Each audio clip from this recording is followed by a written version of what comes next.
Right, so this is me. And hopefully you don't mind having my photo rather than me sitting in the dark. We obviously have load shedding, like you also intermittently do have. But let's go through the principle of the book that you see in front of you. It's a new concept. It is a registered trademark of mine, Moneygement. It's the art of managing yourself and your money. It's a merger, a combination of the word money and management. It is a workbook which I use to present seminars and workshops. And obviously, we can only touch on the main principles, tonight and last month we started, or the previous edition, we worked, as Jasper said, up to chapter 3 or 4. But let's just give you a quick retake while you are looking at the basic index. Remember, I'm trying to help you shape your thinking about money. That is all we're trying to do. And the purpose, my vision and mission of Christian Financial Ministries, which you're welcome to go and read. And then there's an index to the book.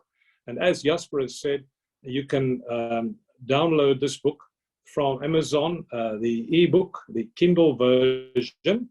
There is no hard copy at the moment. You can download it from Amazon, and into the bargain for you who are participating tonight, we are in fact giving you this book for free, which you can download in the next couple of days, actually the next 36 hours. So this is just for you who are participating in this workshop or this session tonight. It will not be available all the time, obviously. There are your critical money rules. You'll find all these notes in the 50-page management workbook where I explain to you the different approach we are following. And also, I have marked some items on my side you won't find in the book. I'm saying there's a constant quest for personal wealth, and I gave you the formula. I said we should have a look at the formula as to how we must manage ourselves. Our true personal worth is self-worth plus net worth. It's not just your money or just your tangible assets. And then I talked about reputation capital, which is who you are. So if you have a good name, it will be in good stead. It will stand you in good stead. If you lose your name, you've lost everything, because your integrity is linked to your name, and so also your testimony. Last time I used the word testimony, and my wife pointed out that it was actually there at the bottom. Integrity is often best portrayed in our financial dealings. Look at the word test, I money. You are the I in the middle, and it represents the letter integrity. So first God gives us money, and then he tests us with the money. And this is obviously where your testimony is so important. If it should be congruent with what you say you are, who you say you are, and what you say you do. Now, your financial philosophy and your religious beliefs are critically intertwined, because on a Monday, it is different to what you hear on a Sunday. You'll find that on a Sunday, you can still go to church, you get preached to, you have your religious beliefs and your practices, but when you get to the workplace on Monday, completely different rules apply, because whereas on Sundays, for example, you hear that you should humble yourself and you should stand at the back of the queue. When it comes to your personal or your life philosophy, that could be one thing. But on Monday, when you get to the work table and the telephone rings and you do marketing, all those things go out the back door, because you have to be first. So this is where I'm saying you should find a way to consolidate or harmonize your financial philosophy, which are the hard facts about money. Everybody's trying to get a bigger slice of the cake, and your religious beliefs. It is not two sets of rules we should apply there. We should merge them and find a way to apply them without compromising. Now, before I go into this fear, greed, and competition, which you'll find is what drives us, let me take a moment. These notes are not, in your book, but I just wanted to share some items with you which are penned down this afternoon to make it easy for you what we're trying to say and what we're trying to do. Management is a way of thinking. It is a philosophy that I've developed over the years, where I realize that there are many facets to money management. It's not just apply the formula or make a lot of money, earn a lot of money, and then you'll become rich. There's a combination of many factors, and in this book or booklet, we're trying to make you aware of them. All the factors are not mentioned there, but you will find most of them are in this book. I refer to this as the management thought system. So what you need to understand when it comes to money, it is right up there with oxygen. You need it. You don't only want it, you need it. Money is the fruit of your labor. I'm saying these things so you can appreciate where we're going with this course. It is the currency value of the purchasing power attached to you as a person. It's the money you've been working for, and considering all the effort that you're putting into earning your money, during winter and summer times, difficult times, you owe it to yourself to learn the skill and discipline to manage it efficiently. You don't have to go to varsity. You can't go back to school, and you won't hear much about these things at school in any case. They will just tell you how to earn more. But we need to look and see how we apply these skills and also resources God gave us. You and your money are inextricably linked. You need money to sustain yourself. If you want to manage your money properly, maximizing its purchasing power, you need to find out who you are. What makes you tick? What desires you have? What values attach to you and what you subscribe to? Your strengths and your weaknesses, and learn how to manage yourself first. If you cannot manage yourself, you will never be able to manage money. This is probably the shocker of the evening. Before trying to manage your money, you need to understand how you work, who you are, and what drives you, your emotions. So it's an ongoing thing for the rest of your life. The sooner you start, the better you will be coming at it. You also need to learn some basic principles. We're not talking going back to varsity or formula. Common sense. You also need to learn more, some of these basic principles that govern money, what it can do for you and what it can't do for you. And that it is a scarce resource that needs to be managed very discreetly. Money is an object, believe it or not. I mean, in the old days, we used to touch our coins. Now it's into our banking accounts, but there are still notes.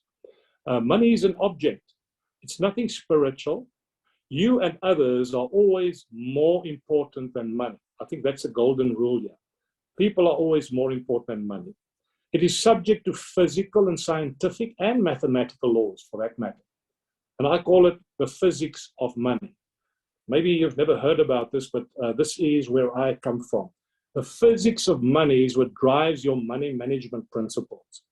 You as a person are subject to psychological and spiritual laws, whereas money is subject to physical and mathematical laws. So when we work with money, we as humans, when we work with money, we have to take into account all these laws, both the spiritual, the psychological laws that govern ourselves and our conduct, as well as the physical and mathematical laws. You don't have to worry about it because I've already given it to you on a plate here. So you will be aware of them once you've worked through this book, whether it's psychological or whatever it is. You are the asset. Maybe just say this. Money is not the asset. It's just the resource, just like time and energy and these things. I've said something about that in the first session of this life management course. When you look at the motor vehicle and you look at the fuel in the motor vehicle, you can see that there are two different parts. The motor vehicle is the mobilizing force that takes you to where you want to go. But the fuel in the tank is the one that needs to energize the vehicle. Now, you are the human vehicle that God wants to use. You in a physical body, it's you. But money is just the fuel, just like all the other energy and these things that God gave us. So what I'm saying is your relationship with God determines your relationship with money, your relationship with everything, including people. So if we don't understand that, we start off and we make money a god. God is God, and money is just something that is the fuel that drives us, that we use to actually move forward. It's not the only thing we have. We have other resources as well. So management, to put it in a nutshell, is the art of managing yourself and your money. It's a mindset, a thought system that recognizes various components and aspects that drive your thoughts and behavior regarding money. I'm sure it's very simple. It starts with you, not money. It doesn't start with money. It's the art. It's an art. It's not a science. It's something that you can manage because you are over 21, I'm sure, and you can do it under 21 as well. But some people never get to grips with this. So if you know who you are and you can manage yourself, you'll be able to manage with money. Manage money. If you cannot, it will be difficult for you and you might struggle the rest of your life. You'll always find that you are the slave instead of the master of money. The management thought system is then, in other words, an integrated approach to mastering your money. It recognizes you and the basic financial principles which I've referred to. The way you think, the way you believe is who you will eventually become. So this is just to give you background where I'm coming from. Having said all these things in a different way in the first session, please go and listen to that again. Chapter 5, we're talking about fear, greed, and competition. We know these are the aspects, especially fear and greed, that drive the marketplace. The Johannesburg Stock Exchange and all the other exchanges in the world, it's all driven by fear and greed. And I've discovered that there are, when you look at on the left-hand side, you'll find the adversary is fear, greed, and competition, which normally drives us. But if you want to become a master of your money, you need to use your faith principles. You should start becoming grateful for what you have and become content. You'll see it's FGC on both sides. It's the abbreviation. So instead of fear, your faith should knock that one out. Gratitude will always be stronger than greed and mastery. And contentment will always knock out the competition in you. Chapter 6. I'm saying chapter 6, you can call it item 6 or aspect 6, but this is just to group it all together for you. You must never forget that it all starts with you. It doesn't start with money. You are, obviously, when you look towards God and the God of your life, you are the subject. God looks to you. He looks specifically at you. So the relationships all start with you. Your relationship with yourself, your money, and whoever else, and physical things. But money is the most powerful force, second only to the power of love. We all know this. That's why there's always the competition about love and money. So God says the danger is the love of money is the root of all evil. Not money, it's the love. When you start making money your God. As a facilitator, it claims and boasts remarkable achievements. But I promise you, it destroys more than it actually facilitates. Just go and look at yourself and your own life and other people and see how they lost their integrity. It's a destroyer. It has broken up more relationships and homes than any love triangle. It's well documented that it has destroyed more lives and dreams that it claims to have fulfilled. So money should never be the glue that keep you together. You should be vigilant. Watch out for the money triangle because it becomes like a person. It becomes like a god. Chapter 7. You got to manage your outlook. Now, I've given you an illustration there as to how your eyes are tested by the ophthalmologist or the optometrist. He tries various lenses to see which one is the one that works best for you. And on the right-hand side, you will see that there's a target. And that target, I believe, is the cross. It is where you're aiming at. This is what your goal is. Managing your outlook is critically important because, as somebody has said, if your only goal in life is to become rich, you will never reach it. You will never hit that target because you'll always want more. So the lens through which you look determines what you see, whether you see the goal clearly or not, and whether you will hit the target or not. So it's important that you just sometimes sit down, like somebody said many years ago, it's nice to have the things that money can buy, but it is more important to sit down once in a while and see that you haven't lost the things that money can't buy.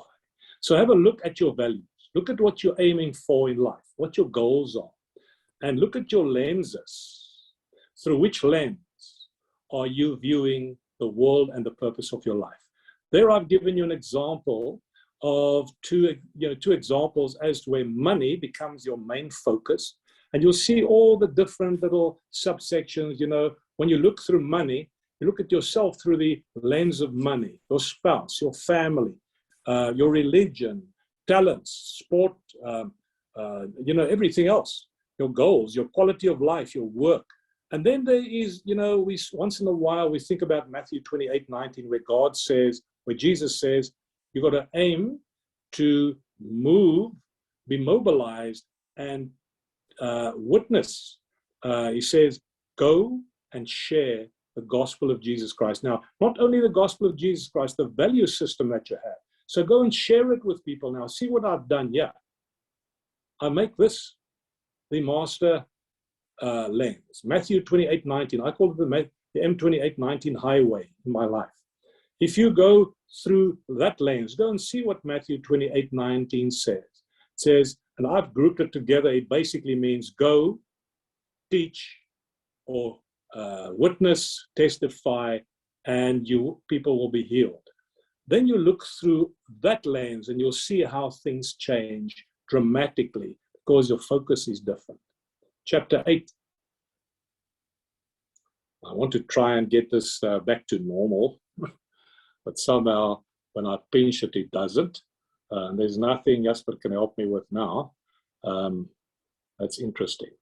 Jasper, I don't know how to, let me just see whether I can make this thing smaller. I'm not too sure how I'm going to do this. Can I quickly just reboot this, Jasper? Well, just go out of share screen and get it right and come back. I have done, yes, I've done that. So this is where you will find that you won't have much on the screen there. But let me just fill in the blanks while we're waiting for the system to, to start up again. And this is obviously something I have to be careful. If you click on that, it doesn't go smaller again. But I'm sure you understand that the purpose of your life must be Matthew 28:19. And Matthew 28:19 says, the purpose is to please God. So if we understand that we have to build our lives around pleasing God, you will for example see that, and I've used the acronym purpose before. It spells pleasing God. That's what the P stands for. It also, the U stands for unique. It's a unique and universal concept that you need to please God. So remember all these letters which I'm giving you now, purpose, P-U-R-P-O-S-E, spells pleasing God, that's a P. The U stands for it's universal and it's unique to you. R stands for resource management. And this is what is so important. Money is a very important resource. And then P stands for planning. The O stands for ownership, where ownership belongs to God and it doesn't belong to us. We are just the stewards. And the S stands for stewardship, where we are the stewards of the things that God has entrusted to us. So if we understand that, I'm sure we can move on. And the E is obviously the fact that we're talking about eternal concepts. We need, with our lives, we need to serve God and make sure that as stewards, we please Him. He is the owner of everything. And then, of course, we're talking about eternal values, not earthly values and earthly goals. Having said that, we now move to chapter 8, where real freedom is all about not only having enough money. You know, it's important to say this. Freedom is not how much money we have. This is what we're all yearning for. Real financial freedom is different because it's not a superficial freedom. We're talking about financial freedom has to do with your finances and you. It starts with you. It doesn't start with the money in your pocket and how much you have. It's all about how your relationship with your money is. So having said P stands for pleasing God, remember He is the author and finisher of our lives. So freedom always starts with God. It always starts with His miracle working power through Jesus Christ. Now, despite, and you can read there with me, despite spiritual, legal, and political freedom, unless and until someone experiences financial freedom, he will not perceive himself to be really free. Financial bondage has taken many people hostage, enslaving them against their wishes, dictating its demands to them, manipulating them by triggering fear in them by way of thoughts of uncertainty and uncontrolled events. Financial freedom, like bondage, starts in the heart and mind, where many battles are fought and won or lost. So remember, I said you've got to look at your outlook. Your outlook is pivotal in this battle. So look at your relationship, look at your outlook. Chapter 9. We need to distinguish between our needs and our wants. There's a very fine line, literally. You can have a look at the line and see that there is a line which is drawn from there to there. This is where, on the left-hand side, you'll see, yeah, it's about your needs. When you go beyond the line, it's about your wants. Because we all want more, you know, and I've used the example before. You need a vehicle. You don't need a Land Rover, or Land Ranger. You know, you might not even need Elon Musk's e-vehicles here today, electronic vehicles, especially with a power failure. But the main thing is we have to distinguish between what is a need and what is a want. Now, the gentleman who is accredited with the concept of lateral thinking has taught us something very important. He said, the moment you cross the line and you go beyond the bread line, we are bullied by opportunities. We are bullied by opportunities, and this is where we think about lifestyle and how much we can save. But we first need to understand we've got to pass the bread line. So the danger is always in this area where you'll see this is enough. You know, to be here is enough. We got the bread line, we got enough to keep ourselves together. We obviously need that because we need more money, and that's why we're yearning and we're working hard to earn more money so we can have something left on top of the line. But the danger is when we start striving too high and we become greedy. This is where we've got to be so careful, and the Word of God actually warns us that there are serious pitfalls if we go that route. So I'm sure this will give you some idea as to what we're talking about when we say we're talking about needs and wants. You've got to simplify your life. I said a lot about that already in this series right at the beginning when I referred you to the book I've written about SIMP, where the S stands for security, the I for identity, the M stands for management, which is what we're discussing now, and the P for your purpose in your life. Simplifying your life is so important. As a matter of fact, start with your money. It's the easiest thing to control. Your time is actually more difficult to control. And I wanted to open this one up as well, but just now it won't go back to its normal size. So let me just read to you what the secret to real financial freedom is, which I've discovered in my life. It's not earning more, but spending less. The secret to spending less is wanting less. Secret to wanting less is want control. You've got to control your thoughts and your desires. The secret to want control is contentedness, contentment. The secret to contentment or contentedness is possessing less. The secret to possessing less is simplicity. If we become Christ-centered with our lives, we'll discover that we need much less than we actually think we do. Now, many money thieves, chapter 11. We got to challenge those things. Thieves, they come in different forms. They come in the form of lotteries. There you see them. These common thieves are doubtful investment, get-rich-quick schemes, debt, all forms of interest-bearing debt, and you become a slave of debt. You become a slave debt, a debt slave. Lotteries, I've mentioned that, and then unethical or unscrupulous insurance brokers and earning commission, but that goes for other products as well. So be very careful. We've got to challenge them. We've got to identify them. I've given you some examples there. Go and read that.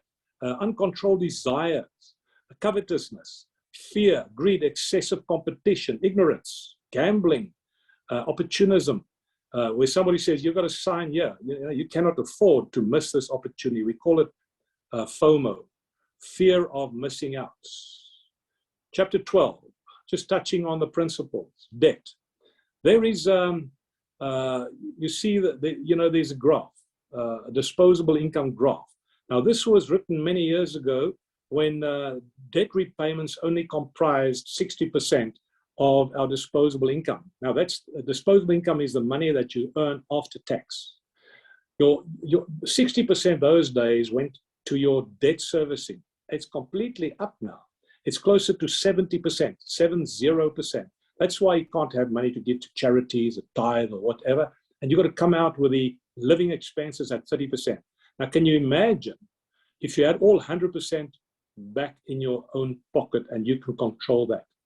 Now, go and download this book and see all these amazing things which are added there about things about credit your father never told you. There are lists there. You will find it most interesting, and you will see how we are all subject to these things.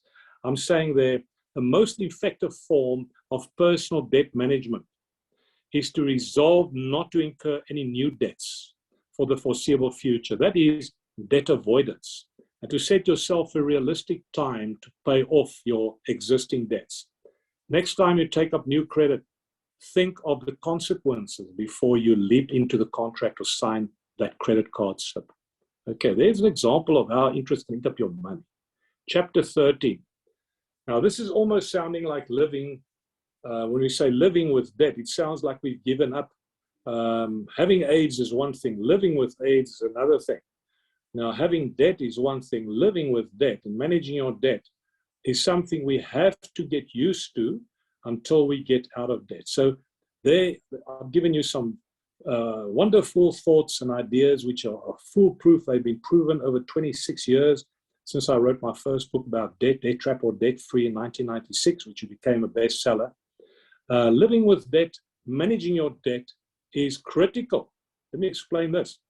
Here is another graph, very simple. I'm moving a bit fast here, but you can listen to this slowly if you want to. Let me show you what works here. What we have here is we have a graph. Now the graph starts here and it shows that you earn money in an upward spiral, an upward graph. Remember, these are the economic years. If I can get this, get it back. Let me just get the pen back. I think it probably bombed out here now. Okay, but what you see, the economic years on the x-axis from left to right, and when you look up at the next, this thing is not playing along now. There it goes. There is the y-axis. But you'll see what happens when we earn money. Let me just clean this up a little bit for you. When you earn money, you start on this Rand graph. There's a Rand graph where you earn more. This is where you become older. The economic years, you will find that there's a curve of debt. You start off, maybe you only earn 25,000 Rand per month, but they give you debt to the extent of maybe 500,000 Rand. So you start off there and it looks like you're very wealthy and you own a lot of things, but in the meantime, you don't own it, you owe it.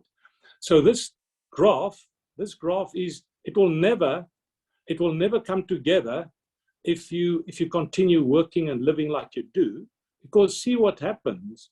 If you live there, it will never meet. It will never meet there.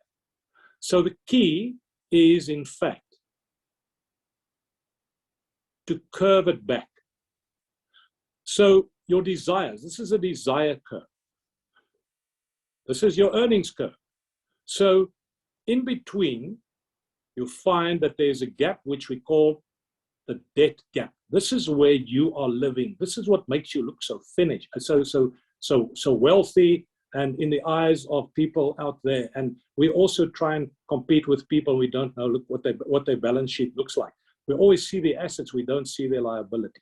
So the key here is to bend this curve back so it goes down to zero by paying your debts off.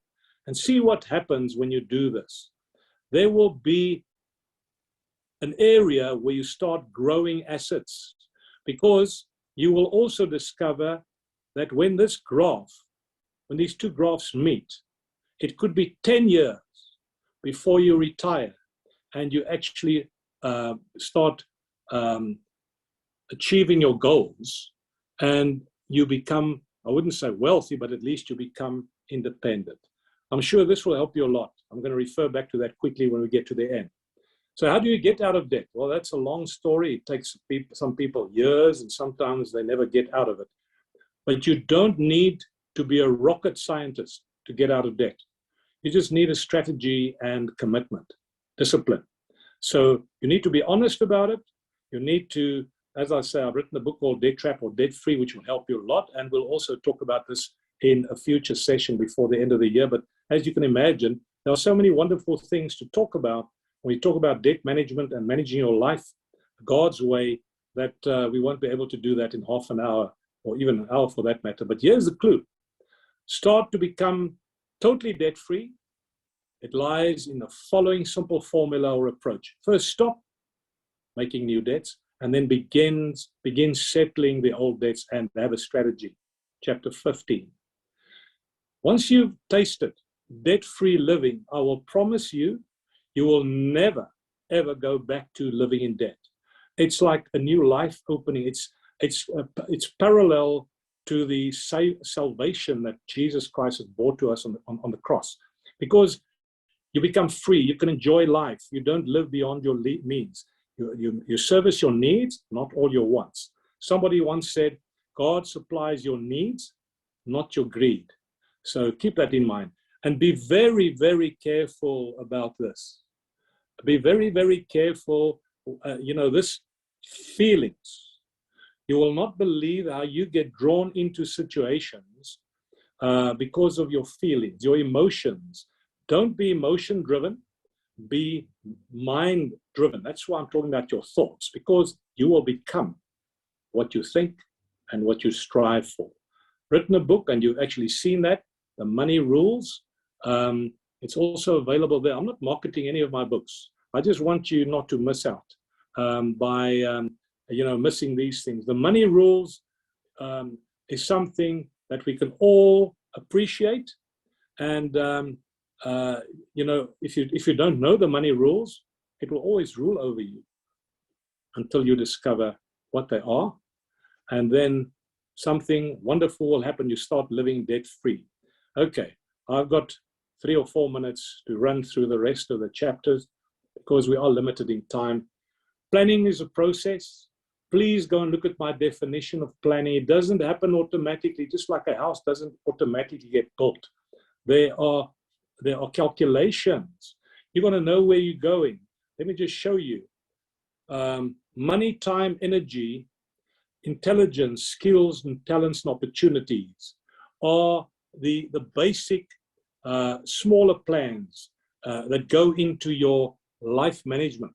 A plan normally incorporates various smaller plans addressing your resources. Although much emphasis is traditionally placed on finances, there are other resources, your talents. God has given you amazing talents, but you've got to sit down and say to yourself, where am I going with this? What do I want to do with these things that are within my control? And then you'll find planning is a number of underlying components. It's a process. It's conceived in the mind. You see it in your mind's eye, and it draws on experience and skills. We can even talk about a mind map, which I've given you there. There's a mind. There are things that go in there, and then I also give you a map. So please go and have a look at that. It's amazing. Cornerstones. There are 5 cornerstones which I've identified in becoming purpose-driven and also have a happy and successful life. It's all about realizing that you have a purpose-driven life, and you put the P-U-R-P-O-S-E in there. I told you earlier what that means. It's a divine partnership between yourself and God. It's not a soul trade or a soul partner, solitary thing. Yeah? You got to manage it, and we talked about management today. It's all about control. Control the controllable and leave the uncontrollable to God. Committed to them in prayer, and you will find that success is not spelled with dollar signs. It's achieving wonderful non-financial goals. There is an interesting chapter which you can read through, where I tell you about 13 steps to creating your own financial heaven or hell. Hell is on the left-hand side. One example is compete with the Joneses. Maintain a consumptive lifestyle. And if you want to go to heaven, financially speaking, live within your means. Take up all the credit is on the left-hand side, pay off all your debts, and then see how it works if you don't. There are 13 of them. You'll find them quite interesting and maybe even amusing. Chapter 20, there are serious consequences for getting it wrong. If you break the rules, you might not actually even know about the rules, but just like if you walk through, under a tree and a brick drops from the air, you don't have to see the brick, and you don't have to know about the law. It will crush you. So understand that there are consequences and be warned about the rules that govern money. There are symptoms of failing to manage your money, and they don't end well. Live beyond your means. These are the things that will normally, as I say, if you discard the physics of money, the rules that govern it, you may suffer from any combination of the following consequences. You'll live beyond your means, unable to make ends meet, never enjoy a thing, be disgruntled. You might not be thankful about anything, always find fault with everything, be dissatisfied, never have enough energy or money for that matter. You will have nothing because it will weigh you down, and they list it there. There's quite a list there. Let me just read one. You'll not discuss your finances with your spouse, for example. Keep her or him in the dark. Not have a healthy self-esteem. You will not believe how money affects everything. You will always feel like you one step or maybe even further behind. You might even contemplate suicide, I say there, when you find you've lost control. Become addicted to any of all of the above things, like start to gamble, use drugs, become a habitual drinker and things like that. Go and read it. It's shocking, but it's true.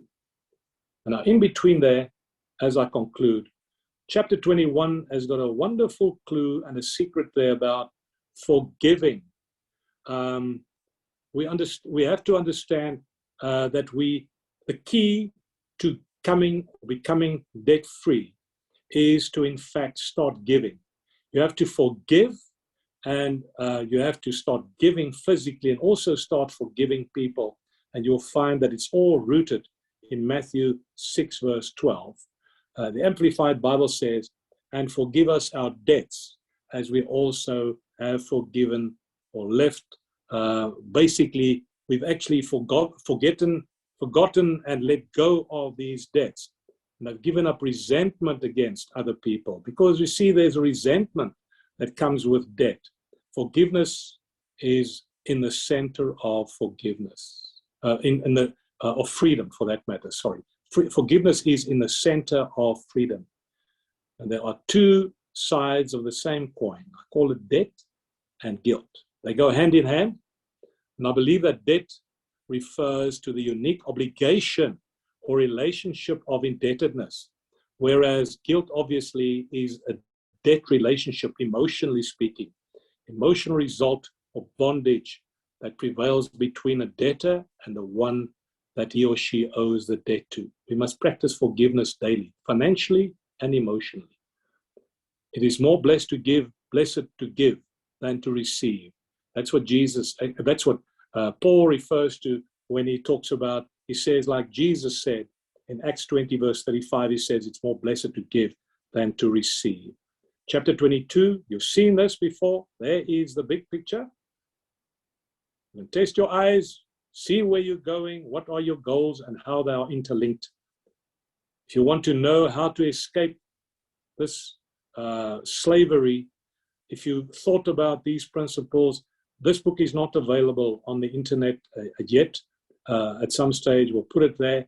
There's a hard copy available, The Escape Route to Financial Freedom, but it's a summary of what I just told you in a different fashion. Look at those steps. Establish who your financial provider is. If it's God, well, relax. Freedom originates in the mind, so you must reset your mind.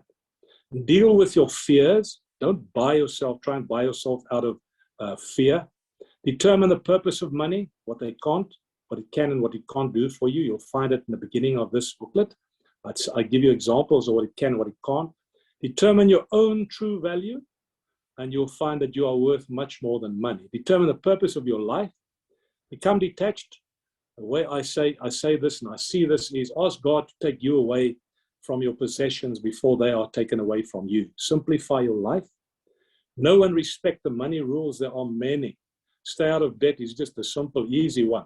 Give is another wonderful thing. And remember, people are always more important than money. Control your finances by controlling your desires. So there's the curve. I've showed you the debt curve is where you start closing off and you say, well, I'm not going to desire much more than this. I've already got enough. I don't want anything. I just need to be in the presence of God and live a healthy and a simple life. And then you'll see success comes automatically. Strive to become and live debt-free, and then set yourself realistic financial goals.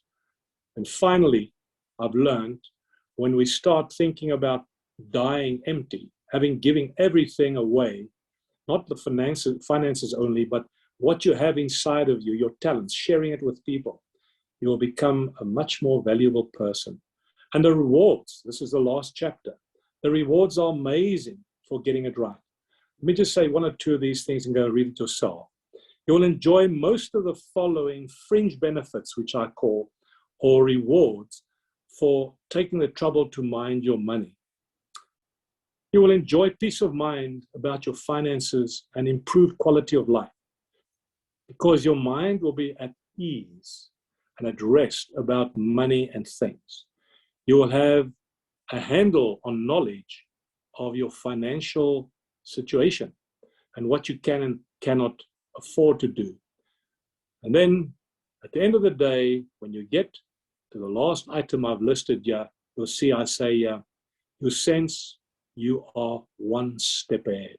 When you live in debt, get it wrong, and all those other things, you're always 1 or 2 steps behind. But when you live with God's principles, you will sense freedom, which is palatable and tangible, I promise you. Now, here's my final graph or picture, which I want you to have a look at. You've already seen this picture, but let me just show you. You are the one who's holding your world. All you need to do is cut back on your desires and appreciate that God has given you all these wonderful things. He's given you a job. He's given you ways to earn money. Maybe you're not going to become or die a millionaire, but Jesus has never died on the cross, so we can all die billionaires. It's a matter of whether the billionaire in you shares it with the other people, the bread and the fishes.